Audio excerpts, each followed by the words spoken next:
Sa mga katik vloggers, mga subscribers, bago at saka luma, mga supporters, mga dumaan, dumalaw at bumisita sa channel, lahat ng mga viewers, secret viewers at silent viewers, magandang araw. So, narinig nyo na yung problema.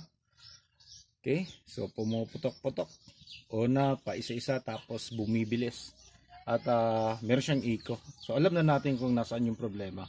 Problema niya nasa microphone circuit.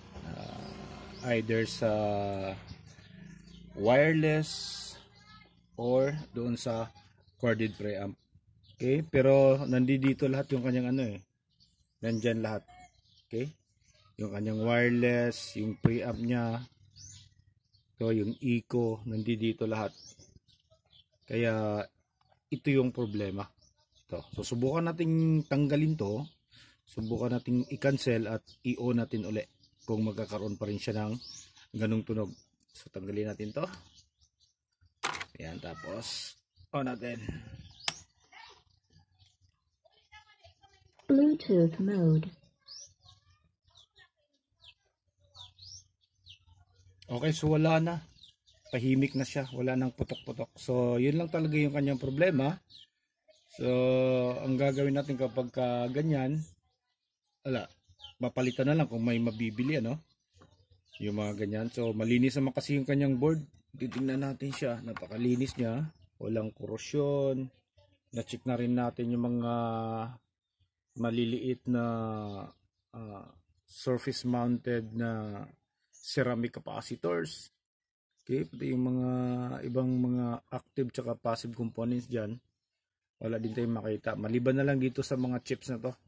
Pero sa ganitong circuit, madalas nagkakaproblema ito Ito yung madalas nagkakaproblema. Yan. So, sinukat natin yung kanyang buong supply. So, normal. Lahat ng mga supply papunta dito. So, yun lang talaga. Ito lang yung dahilan kung bakit pumuputok-putok. So, itong brand na to ay Switch, Ayan siya,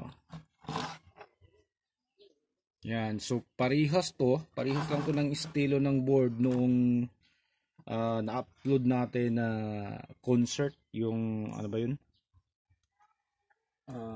Disco Robo. So pare-pareho lang. Ang mahal ng Disco Robo na yun, dalawang 5 inches lang yung tawag nito.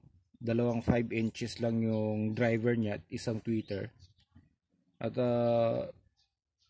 concert yung tatak, pero sa palagay ko wala yon, lang yon, hindi talaga sa concert yon, 100% ako sigurado na hindi sa concert yon.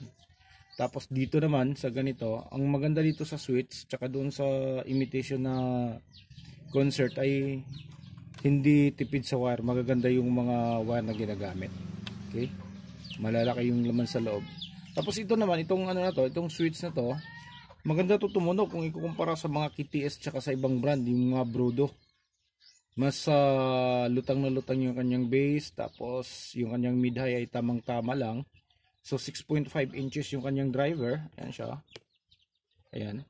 Tapos yung kanyang tweeter, yung value ng kanyang tweeter ng capacitor ay 2.2 microfarad, 250 volts at meron siyang naka-series na 3.3 ohms, 5 watts na resistor. Tapos ito, rechargeable din. Ito yung kanyang 3600 mAh, 7.4 18650 lithium battery, Tapos yung kanyang power supply, yung kanyang built-in power supply, ayan. 9.5 volts, 2 ampere. Ayan siya. Yun yung kanyang may saksakan yung sa likod. Okay? Yan lang. So, ayan, narinig nyo na wala na siyang full volume natin. Tsaka yung mic, wala na siya, ito yung kanyang display. Ayan. So nawala na yung kanyang ingay. So ito lang talaga yung dahilan. Ayan. Okay, so sana makakatulong to sa mga may ganitong problema. At ayan, cancel nyo na lang yung ganito kung may paraan pang magawa yung ganitong board. So syempre kumpunuhin natin. Okay, so hanggang dito lang siguro tayo, So maraming salamat, God bless at bye bye.